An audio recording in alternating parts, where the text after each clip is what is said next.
It is a complete reversal of US policy, which had been to maintain so-called strategic ambiguity since the 1970s. And now Biden has clearly thrown that out the window. His spokespeople have a harder and harder time each time he repeats the same commitment to defend Taiwan against any Chinese attack. This is now the fourth time that he's made this commitment. And in this most recent iteration, when quizzed, he actually backed it up, and even more specifically. So, once or twice as a gaffe, four times and reinforced is obviously a clear declaration of a new policy. Yeah.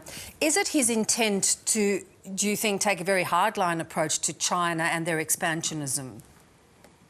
I think it is, absolutely.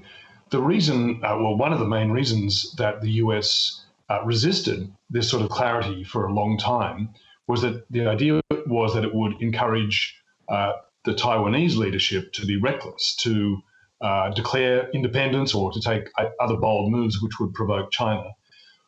Biden's clearly considered decision to change the policy seems to be based on the judgment that that is the lesser risk. The greater risk is that China will use some act of aggression against Taiwan. We can only assume that US intelligence and analysis is leading him strongly to that conclusion, and that therefore he's decided that he needs to signal very clearly to Xi Jinping the very grave cost that China would pay if it sought to annex Taiwan by force. Yeah, and it does seem if China is taking some pause as they watch the sort of shambolic efforts of Russia in Ukraine. Nevertheless, what we are seeing is China reinforcing the strength and the control it has of so many relationships. That's quite true. China is very deliberately and systematically advancing its diplomatic, economic, and military engagements with countries around the world, from Africa to Southeast Asia and to the Pacific, Europe. Everywhere it can, it's advancing on all fronts at the same time. Xi Jinping now has the undreamt of bonus of being able to claim Russia as a junior partner. It's even been called a vassal state because Russia has been so weakened by US sanctions and Western sanctions that it's, as it staggers, it's fallen into the arms of China. So the International Energy Agency predicted at the outset of the invasion of Ukraine that Russia would lose 3 million barrels a day of oil exports because of the Western sanctions. That has not happened. Russian oil exports have held up. The main reason is that China has gone shopping for it, and quite aggressively. India as well. China's imports of Russian oil are up 40%. Seaborne Russian oil are up 40% since January. Overall, Chinese imports of total Russian goods, including energy, is up 49%. So this is a very deliberate strategic decision by Xi Jinping to provide the economic underpinnings, underwriting of Putin's regime to support his war effort. And that means that Putin, for his political survival as well as the funding of his war machine, is very much dependent on Xi Jinping. And Xi Jinping, and that's coming through now in the rhetoric, as well as the economic statistics and political positioning. Xi Jinping now has Putin pretty much in his proverbial back pocket. Yeah, and Putin has been so diminished on the global stage as a his global cachet seems to have completely disappeared. But to your point, even though the rhetoric suggests that China's not doing anything, they are behind the scenes doing so much economically to prop Russia up.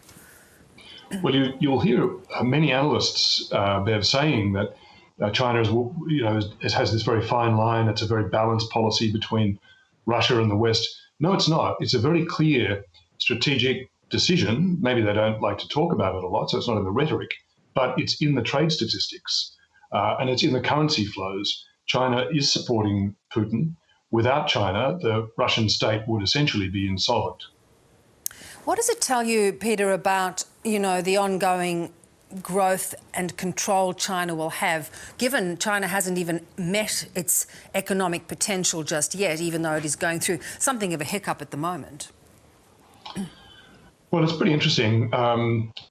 China's only just reached the lower bound of middle income nation status, which is a rough rule of thumb is $10,000 US a head of income, national income, represents middle income status, and that's where China has only just recently crossed that threshold. So that means that it's got decades ahead to catch up, if it is indeed to catch up, with the countries at the frontiers of economic prosperity, which are 60, 70,000 US dollars per capita income. Now, we've seen an interruption in that growth boom, in that 30 years of booming Chinese growth. That's all self-inflicted, Bev. That's China's rolling COVID shutdowns, which it continues with to this day. It's China's crackdown, where Xi Jinping has decided it's more important to cement power ahead of his ascension next month, where he'll be formally endorsed for a third 5-year term, the first leader to do so since Mao Zedong. He's decided that political power and control of the private sector is more important than private sector flourishing. They've cracked down hard on the tech sector, on entrepreneurs and big names and billionaires. And they've cracked down way too hard, it turns out, on the real estate sector, which is now in a state of liquidity crisis.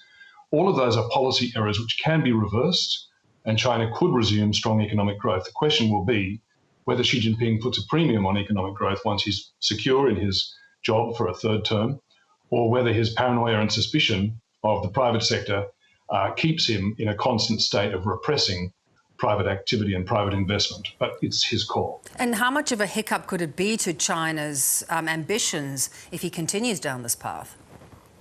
Well, if China's growth continues to stall, it's essentially stalled now. So the official figures show growth will be around 3%.